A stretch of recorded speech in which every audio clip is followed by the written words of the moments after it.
اسی طرح عمر میں اضافہ کرنا چاہتے ہیں تو صلہ رحمی کو کرنا ہوگا۔ تو آج یہ ہم نے تہیہ کرنا ہے، جو ہم سے روٹھے ہوئے ہیں ہم ان کو منائیں گے، جو ہم سے ناراض ہیں ہم ان کو راضی کریں گے، خواہ وہ بھائی ہو، بہن ہو، چچا ہو، پھوپھی ہو، خالہ ہو، ماموں ہو، کوئی بھی ہو، ان کو جا کے منائیں۔ اگر نہیں منائیں گے قطع رحمی میں آئے گا تو قطع رحمی کرنے والا جنت میں داخل نہیں ہوگا۔ تو یہ عید کا بڑا پیغام ہے، لیکن ہم کیا کرتے ہیں معاشرے میں؟ معمولی سی باتوں پر تعلقات کو، رشتوں کو توڑ دیتے ہیں۔ بھائی بھائی سے بات نہیں کر رہا ہوتا، بھائی بھائی سے بات نہیں کر رہا، بھائی بہن سے ناراض ہے، بیٹا باپ سے ناراض ہے، والد بیٹے سے ناراض ہے، تو یہ رشتہ داریاں ختم ہو رہی ہیں معمولی سی باتوں پر۔ لیکن جرم کتنا بڑا ہے کہ امام الانبیاء صلی اللہ علیہ وسلم نے ارشاد فرمایا لا يدخل الجنت قطاۃ، ایک جگہ ارشاد فرمایا قاطع، دوسری جگہ ارشاد فرمایا قطاۃ، قطع تعلقی کرنے والا، رشتوں کو توڑنے والا وہ جنت میں داخل نہیں ہوگا۔ تو دوسرا آج کا یہ پیغام۔ تیسری بات کیا ہے جس پر عمل کرنا ضروری ہے؟ جو کام ہم نے رمضان المبارک کے اندر کیے ہیں، یہ ہم نے کیا کیے ہیں؟ ٹریننگ کی ہے۔ اب ان کاموں کو بقیہ 11 مہینوں میں بھی کرنا ہے۔ مثلاً 5 وقت کی نماز کی پابندی کی ہے تو بقیہ 11 مہینوں میں بھی نماز کی پابندی کرنی ہے۔ جھوٹ سے اپنے آپ کو روکا ہے تو بقیہ ایام میں بھی اپنے آپ کو جھوٹ سے بچائیں گے، روکیں گے۔ حرام سے اپنے آپ کو بچایا ہے تو بقیہ 11 مہینوں میں بھی حرام سے ہم رکیں گے۔ رب کی عبادت کی ہے، ذکر و اذکار کیا ہے، دیگر ایام میں بھی ہم کریں گے۔ جیسے کہ گزشتہ جمعے میں بھی میں نے یہ بات کہی تھی، کل جو جمعہ گزرا ہے اس میں بھی میں نے یہ بات کہی تھی کہ ایسا نہ ہو کہ جو عمل ہم پہلے کر رہے تھے ان کو ہم چھوڑنے والے بن جائیں۔ اگر ہم چھوڑیں گے تو رب العالمین کی عظمت اور بڑائی میں کوئی کمی نہیں آئے گی، ہم اپنا نقصان کریں گے۔ تو اس لیے جو عمل ہم کر رہے تھے وہ ہم نے بقیہ 11 مہینوں میں کرنا ہے۔ اللہ تعالیٰ کا حکم تھا رمضان میں کہ تم نے صبح صادق سے لے کر غروب آفتاب تک کھانا نہیں، پینا نہیں۔ حالانکہ کھانا موجود، پانی موجود، حلال کمائی سے کمایا ہوا مال موجود، سب کچھ موجود ہے، سامنے ہے، طاقت بھی ہے، بھوک بھی لگی ہوئی ہے، پیاس بھی لگی ہوئی ہے، اس کے باوجود بندہ نہیں کھا رہا۔ کیوں نہیں کھاتا؟ کس کا حکم ہے؟ رب کا حکم ہے۔ رب کا حکم ہے تو وہ اس جائز اور حلال کھانے کو نہیں کھا رہا کیونکہ رب کی ناراضگی کا سبب ہے۔ اگر کھائے گا تو رب ناراض ہو جائیں گے۔ تو فرمایا کہ جس طرح تم حلال چیز سے رکے رہے اللہ کے حکم سے، اسی طرح بقیہ 11 مہینوں میں اللہ پاک نے جن چیزوں کو حرام قرار دیا ہے ان سے بھی اپنے آپ کو روکنا ہے۔ بھائی حلال اس کے کھانے میں تو کوئی رکاوٹ نہیں ہے نا، لیکن جب رب کے حکم پر حلال سے اپنے آپ کو روک سکتے ہیں تو حرام سے روکنا کون سا مشکل کام ہے؟ یہی سمجھایا گیا ہے، یہی بتلایا گیا۔ جب فوجی ٹریننگ کرتا ہے نا تو اس کی ٹریننگ میں اس کے لیے بھوک بھی ہوتی ہے، پیاس بھی ہوتی ہے، یہاں تک کہ اس کو پتے بھی کھانے پڑتے ہیں۔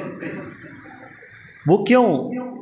یہ ٹریننگ کا ایک حصہ ہوتا ہے تاکہ بعد میں جب وہ حقیقی معنوں میں فوجی بنے گا اور بعد میں دشمن کا مقابلہ کرے گا، کسی ایسے مقام پر بھی جائے گا جہاں کھانے کے لیے کچھ نہیں ہوگا، پہلے ٹریننگ کی ہوگی تو اب اس کے لیے بھوک برداشت کرنا آسان ہوگا۔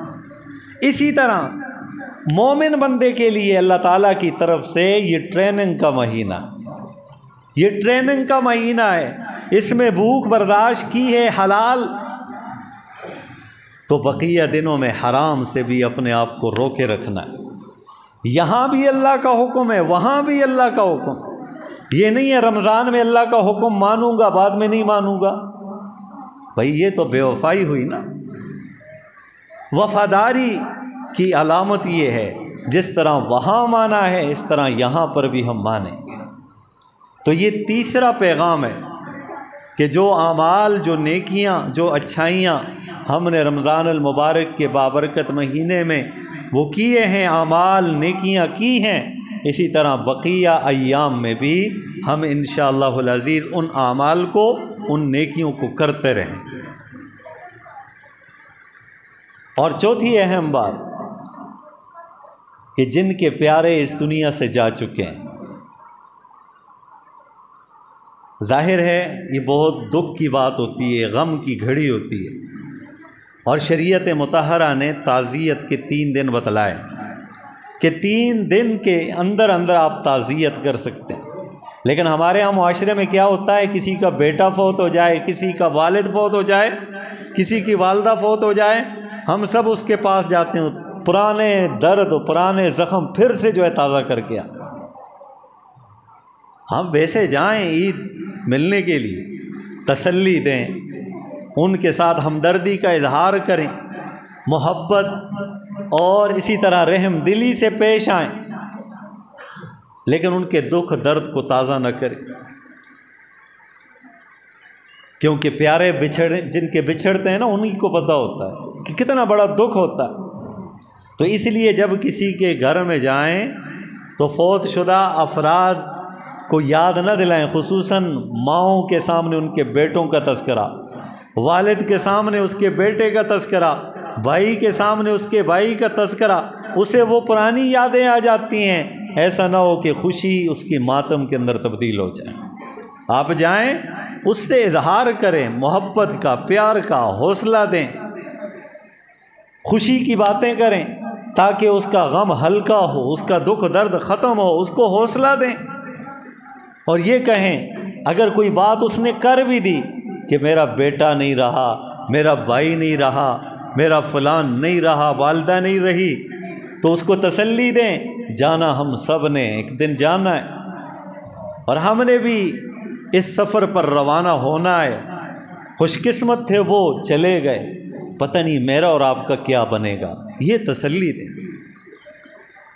یہ نہ ہو کہ وہ تھوڑی سی بات کریں آپ رونا شروع کر دیں، اسے بھی رلا دیں۔ یہ زیادہ تر عید کے موقع پر یہ کام ہوتا ہے، تو اس سے بھی اپنے آپ کو روکنا ہے۔ یہ عید کا چوتھا پیغام ہے۔ 5واں پیغام کیا ہے کہ جس طرح دیکھیے رمضان المبارک کے اندر ہم نے بھوک برداشت کی، ہمیں احساس ہوا نا کہ بھوک کیا ہوتی ہے، ہمیں احساس ہوا نا پیاس کیا ہوتی ہے۔ بھوک اور پیاس کا احساس رمضان المبارک میں ہوتا ہے، تو جس نے روزے رکھے ہیں اسے یہ احساس حاصل ہو گیا۔ اب وہ اپنے دل میں یہ رکھے کہ بقیہ ایام میں بھی معاشرے میں ایسے لوگ ہیں جو بھوکے ہوتے ہیں، پیاسے ہوتے ہیں، ان کو کھلانے پلانے کے لیے اللہ کے راستے میں صدقہ و خیرات کرتا رہے۔ تو یہ احساس ہے اللہ تعالیٰ کی طرف سے اس ماہ مقدس میں۔ بہت ساری حکمتیں نا، کتنی زیادہ برکات تھیں جو ہمیں حاصل تھی، اور اب بھی ان برکات کا سلسلہ جو ہے اس کو جوڑ سکتے ہیں۔ اگرچہ وہ رمضان والی برکات تو حاصل نہیں ہوں گی، لیکن پھر بھی بقیہ دنوں میں ہم اس طرح کی زندگی گزارنا شروع کر جائیں تو انشاءاللہ العزیز اللہ تعالیٰ کی طرف سے کرم نوازی کا معاملہ ہو۔ اور چھٹی بات یہ ہے کہ یہ جو خوشی کا دن ہے کن کے لیے ہے؟ روزے داروں کے لیے، جنہوں نے روزے رکھے، جنہوں نے تراویح کا اہتمام کیا ہے، ان کے لیے یہ خوشی کا مقام ہے۔ اللہ رب الجلال فرشتوں کے سامنے یہ ارشاد فرماتے ہیں کہ فرشتوں بتاؤ فلاں جگہ میں میرے بندے کیوں اکٹھے ہوئے ہیں؟ حالانکہ اللہ تو جانتے ہیں نا، اللہ تو دلوں کے رازوں سے واقف ہے۔ اللہ تعالیٰ تو ہر ایک کے متعلق جانتا ہے، لیکن اللہ تعالیٰ اپنے بندوں کی فضیلت کو فرشتوں کے سامنے ظاہر کرنا چاہتے ہیں۔ اور فرشتوں کے سامنے فضیلت بندے کی کیوں ظاہر کرنا چاہتے ہیں؟ کیونکہ جب انسان کو پیدا کیا تھا تو فرشتوں نے اعتراض کیا تھا کہ یا اللہ انہیں کیوں پیدا کر رہے ہیں، یہ تو فساد برپا کریں گے، خون ریزی کریں گے۔ یا اللہ ہم آپ کی تسبیح بیان کرتے ہیں، آپ انہیں پیدا نہ کریں، ہم آپ کی مخلوق کافی ہیں۔ اللہ نے فرمایا کہ میرے فرشتوں جو میں جانتا ہوں وہ تم نہیں جانتے۔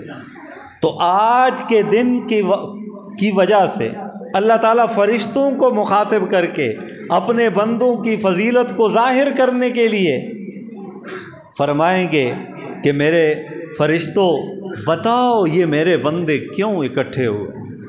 کہیں گے یا اللہ یہ اکٹھے ہوئے ہیں بخشش اور مغفرت طلب کرنے کے لیے، اور یا اللہ انہوں نے مزدوری کی ہے اور مزدور کو اس کی اجرت دی جاتی ہے، یا اللہ یہ اس اجرت کے لیے یہاں پہ تیری بارگاہ میں بیٹھے ہوئے ہیں، یا اللہ یہ تیرے بارگاہ میں سر بسجود ہونے کے لیے حاضر ہوئے ہیں، بخشش اور طلب کرتے ہیں۔ اللہ فرماتے ہیں اچھا یہ بخشش اور مغفرت طلب کرتے ہیں، میرے فرشتوں تم گواہ رہنا، یہ جتنے بھی لوگ نماز عید ادا کرنے کے لیے آئے ہیں میں نے ان سب کی بخشش بھی کر دی اور مغفرت بھی کر دی۔ تو اللہ تعالیٰ عید کی نماز پڑھنے والوں کی بخشش اور مغفرت فرماتے ہیں۔ تو یہ کتنی بڑی خوشی ہے کہ بخشش کا پروانہ ملتا ہے، مغفرت کا پروانہ اللہ تعالیٰ کی طرف سے مل جاتا ہے۔ اس سے بڑھ کر اور کائنات میں خوشی کیا ہو سکتی ہے؟ تو آج خوشی کا دن ہے، اور یہ کئی اعتبار سے خوشیاں اکٹھی ہیں۔ افطار کی بھی خوشی ہے، اجر کی بھی خوشی ہے، مغفرت اور بخشش کی بھی خوشی ہے، اسی طرح قرابت داری کی، صلہ رحمی کی بھی خوشی ہے۔